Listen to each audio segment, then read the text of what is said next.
Hello everyone.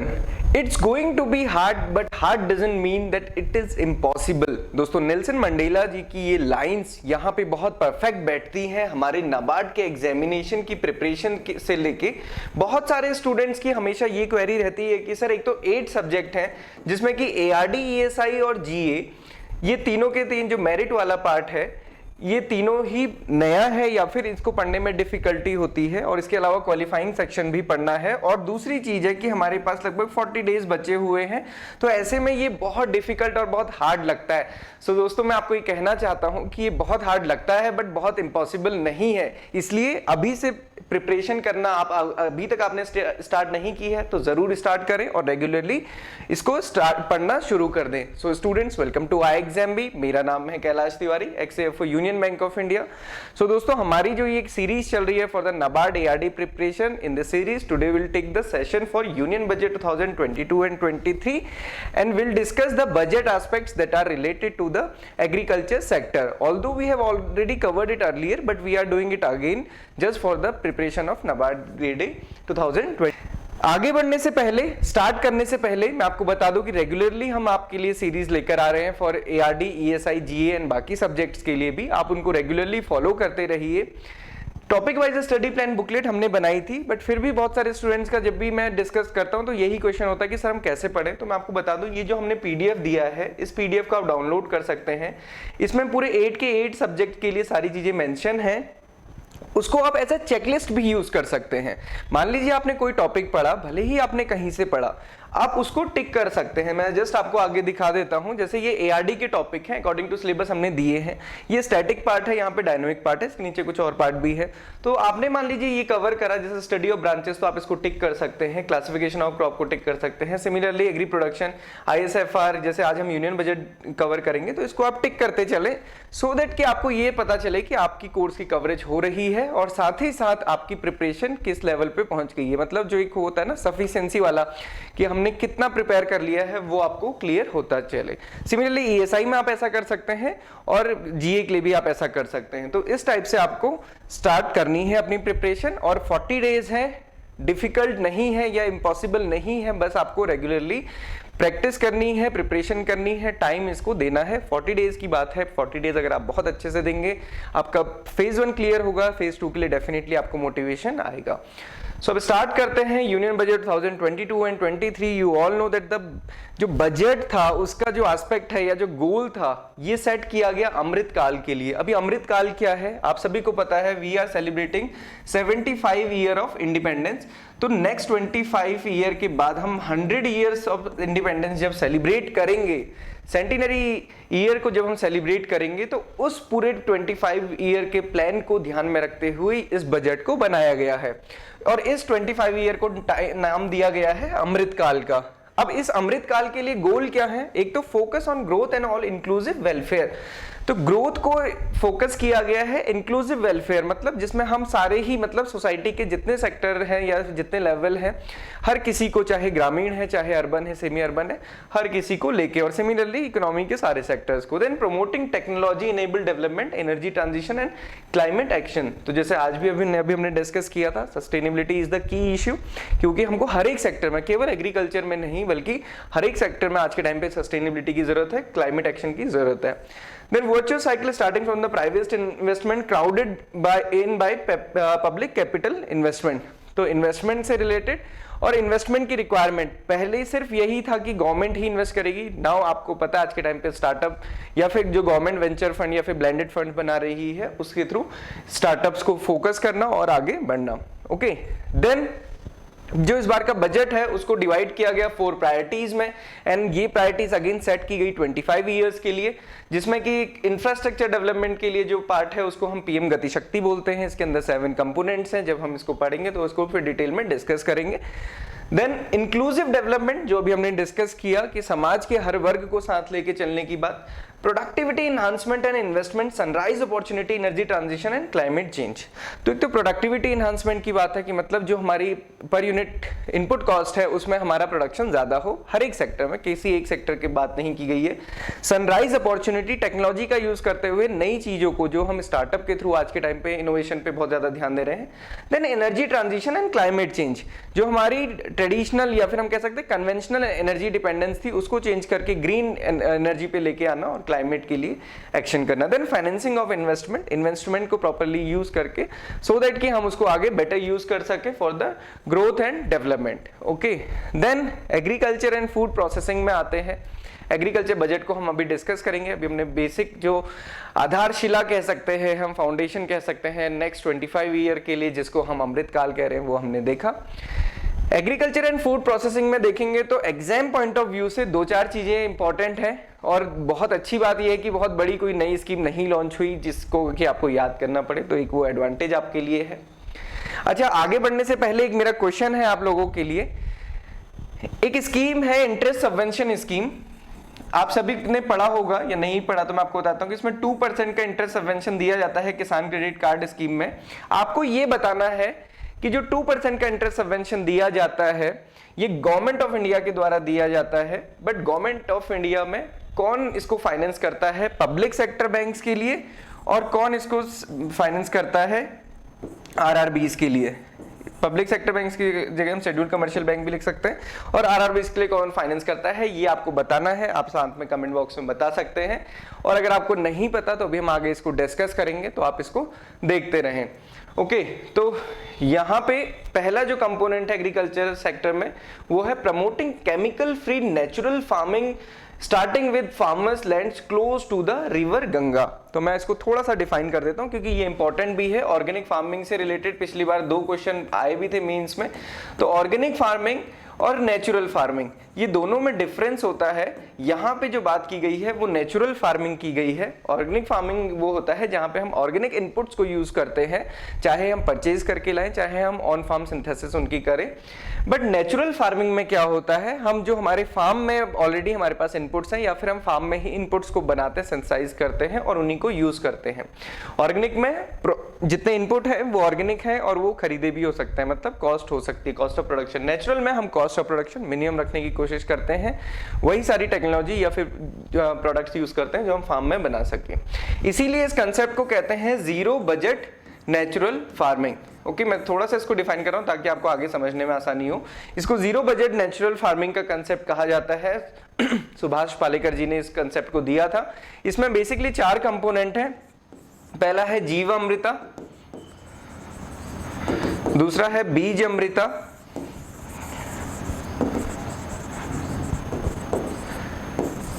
तीसरा है वापसा, चौथा है आच्छादन।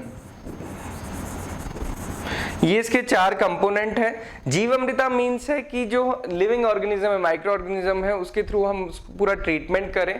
देन बीज अमृत है, सीड ट्रीटमेंट की बात की गई है। वापसा मतलब जो हमारा मॉइस्चर लॉस है उसको प्रोटेक्ट करना। एंड आच्छादन मतलब मल्चिंग है, कवरिंग करना, चाहे हम लाइव मल से करें, चाहे स्ट्रॉ मल से करें या चाहे प्लास्टिक मल से करें। तो ये 4 कंपोनेंट है जीरो बजट नेचुरल फार्मिंग के। ये आपको ध्यान रखने हैं क्योंकि ये इस बार एक नई चीज इंट्रोड्यूस की गई है। इससे रिलेटेड डेफिनेटली आपको क्वेश्चन देखने को मिलेगा। तो ये 4 कंपोनेंट भी याद रखें, जीरो बजट नेचुरल फार्मिंग भी ध्यान रखें, एंड ये कैसे ऑर्गेनिक फार्मिंग से डिफरेंट है ये तो आपको पता होना चाहिए। इसको हम पूरे zero budget natural farming detail में किसी एक दिन अलग वीडियो में डिस्कस कर लेंगे, बट एज ऑफ नाउ आप इतना ध्यान रखें। तो क्या किया गया है गवर्नमेंट की तरफ से, इसको प्रमोट किया गया जीरो बजट नेचुरल फार्मिंग को, और specifically close to the river Ganga, मतलब 5 किलोमीटर की जो पेरिफेरी है रिवर गंगा में, वहां पे इसको टारगेट अभी किया गया है। उसके 2 फायदे हैं, एक तो कि जीरो बजट नेचुरल फार्मिंग या ऑर्गेनिक फार्मिंग की तरफ ट्रांजिशन होगा, और साथ ही साथ जो पोल्यूशन है रिवर गंगा में फर्टिलाइजर्स के द्वारा या केमिकल्स के द्वारा, एग्रोकेमिकल्स के द्वारा, वो कम होगा। Then second point is promoting post harvest value addition consumption and branding of millet products। तो millet products 2023 को UNFAO ने डेजिग्नेट किया है international year of millets based on the recommendation of India. So अगले साल जब हम इसको सेलिब्रेट करेंगे तो गवर्नमेंट उस पर बहुत ज्यादा फोकस कर रही है और उसी की वजह से इसको इतना ज्यादा प्रमोट किया जा रहा है। Then delivery of digital and hi tech services to farmer in PPP mode. Public private partnership. So इस मोड में फार्मर्स को सर्विसेज ट्रांसफर की जाएंगी या फिर डिजिटल या हाईटेक सर्विसेज को यूज करना। देन किसान ड्रोन्स, ये नई चीज है जिसको आप ध्यान में रखेंगे। किसान ड्रोन बट कोई स्कीम नहीं है, ये SMAM के अंदर ही कवर्ड है। SMAM क्या होता है? सबमिशन ऑन एग्रीकल्चर मैकेनाइजेशन, उसी में किसान ड्रोन का कवर होते हैं। बट गवर्नमेंट ने इस बार से इसको काफी सारी चीजें मेंशन की हैं। इसमें जो सब्सिडी का चीजें थी वो हमने करंट एग्रीकल्चर वाले में पढ़ा था, तो आप उसको देख सकते हैं।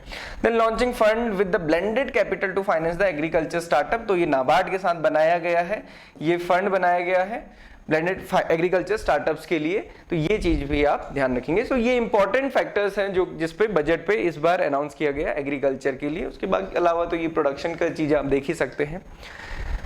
Then next important thing is Ken Betwa link. So interlinking project है, इंप्लीमेंटेशन किया जाना है इस बार, implementation of Ken Betwa link project, जिससे कि क्या बेनिफिट होगा? 9.1 lakh hectare farmland, providing drinking water to 62 lakh people and generating 132 megawatt of power. तो तीन हमारे बेनिफिट है, एक तो इरिगेशन फैसिलिटी मिलेगी इतने बहुत बड़े एरिया को, दूसरा ड्रिंकिंग वाटर, तीसरा जो हाइड्रो इलेक्ट्रिसिटी जनरेशन है। सिमिलर प्रोजेक्ट्स 5 और बनाए गए हैं, उनके DPR बनाने की बात इस साल में की गई है और इसका इंप्लीमेंटेशन केन बेतुआ लिंक की। इसके अलावा resilient growth of agriculture sector 3.9% रही है 2021 एंड 22 में। इसको हम इकोनॉमिक सर्वे में भी डिस्कस करेंगे क्योंकि इससे क्वेश्चन आता है, लास्ट टाइम आपने देखा था डायरेक्टली पूछा गया था इकोनॉमिक सर्वे से। सो पहले केन बेतुआ लिंक को थोड़ा सा डिस्कस कर लेते हैं, फिर यहाँ पे आएंगे। केन बेतुआ लिंक आप देखेंगे, केन रिवर है, इसको MP से कनेक्ट किया गया है और ये बेतुआ रिवर है और ये यूपी में। तो यहाँ पे ये कनेक्शन है, आप देख सकते हैं केन से लेके बेतुआ तक का ये प्रोजेक्ट है। इसमें MP और यूपी 2 स्टेट इंक्लूडेड किए गए हैं। ओके, तो ये समरी पे एक बार हम लास्ट में आएंगे, पर पहले हम ये देखते हैं। ये मैंने आपको बताया कि एग्रीकल्चर स्टार्टअप के लिए एक ब्लेंडेड फंड बनाया गया है नाबार्ड के द्वारा। देन केन बेतुआ लिंक, केन बेतुआ लिंक को अगर आप देखेंगे तो ये रिवर इंटरलिंकिंग प्रोजेक्ट है। गवर्नमेंट बहुत टाइम से रिवर इंटरलिंकिंग प्रोजेक्ट की बात कर रहे हैं। अगर आप देखेंगे अंग्रेजों के जमाने में या फिर जो ब्रिटिश का टाइम था, उस टाइम पे भी इस चीज की शुरुआत की गई थी। उन्होंने ब्रिटिशर्स ने रिवर गंगा से अपर गंग कैनाल, लोअर गंग कैनाल, तो ये दोनों ही क्रिएट की थी, जिससे कि अभी तक बहुत बड़ा एरिया यूपी का इरिगेशन में आता है कैनाल इरिगेशन के थ्रू। तो सिमिलर प्रोजेक्ट्स केन बेतुआ प्रोजेक्ट लिंक इस बार किया गया है। तो ये रीजन स्प्रेड होता है across the district of 2 states, mainly Jhansi, Banda, Lalitpur, Mahoba district of UP and Tikamgarh, Panna and Chhatarpur district of MP। तो ये डिस्ट्रिक्ट ये कवर करता हुआ चलता है, मैंने जस्ट अभी आपको शो किया था। तो केन बेतुआ लिंक कैनाल भी 221 किलोमीटर लॉन्ग, इसमें 2 किलोमीटर लॉन्ग टनल्स भी होंगे। फेज 1 में जो कंपोनेंट्स हैं वो है धौधाम डैम बनेगा complex and its subsidiary unit such as low level tunnel, high level tunnel and Ken Betwa link canal and power houses. Phase 2 में अगर हम बात करेंगे तो इसमें 3 कंपोनेंट हैं, lower Orr dam, Bina complex project and Kotha barrage. तो ये हालांकि इतनी डिटेलिंग में नहीं जाना है, आपको बस ये पता होना चाहिए केन और बेतुआ 2 रिवर हैं जिनका इंटरलिंकिंग का प्रोजेक्ट गवर्नमेंट ने इस बार सैंक्शन किया है। ओके, तो ये देखते हैं हम एक बार, हम इसको फिर से समरी यहाँ पे देख लेते हैं एग्रीकल्चर बजट की। तो रिकॉर्ड फूड ग्रेन प्रोडक्शन, तो बेसिकली अगर आप देखेंगे जो बजट बनाया जाता है वो जो इकोनॉमिक सर्वे की रिकमेंडेशंस होती हैं उसके बेसिस पे ही होता है। तो इकोनॉमिक सर्वे की रिकमेंडेशन भी वही थी जो यहाँ पे इंप्लीमेंट की गई है। Then promoting chemical free natural farming और जीरो बजट नेचुरल फार्मिंग, दोनों चीजें हैं। जीरो बजट नेचुरल फार्मिंग, हम जीरो बजट हम तब लगा देते हैं जब हम वहां पे जो कॉस्ट ऑफ प्रोडक्शन है उसको बहुत मिनिमम या फिर जीरो कर देते हैं। Promoting post harvest value addition, delivering of the digital and hi tech services, किसान drone launching fund, Ken Betwa link. तो ये इतनी चीजें आपको ध्यान रखनी है। PDF हम आपको दे देंगे, तो PDF से भी आप इसको पढ़ सकते हैं। ओके, तो अब आगे बढ़ते हैं। अभी जो मैंने आपसे स्टार्टिंग में क्वेश्चन पूछा था, modified interest subvention scheme, interest subvention scheme थी। तो इसमें मैंने आपसे ये क्वेश्चन पूछा कि जो 2% का इंटरेस्ट सबवेंशन कंपोनेंट है वो बैंक्स के लिए और RRBs के लिए कौन प्रोवाइड करता है, तो ये आपको ध्यान रखना है। आप सोचिए, तब तक मैं भी आपको जस्ट बताऊंगा। पहले मैं आपको स्कीम डिफाइन कर देता हूँ। मॉडिफाइड इंटरेस्ट सबवेंशन स्कीम है, ये शॉर्ट टर्म क्रॉप लोन के लिए दी जाती है। Up to 3 lakh rupees is available to farmer engaged in agriculture and for allied activities at a benchmark rate of 9%।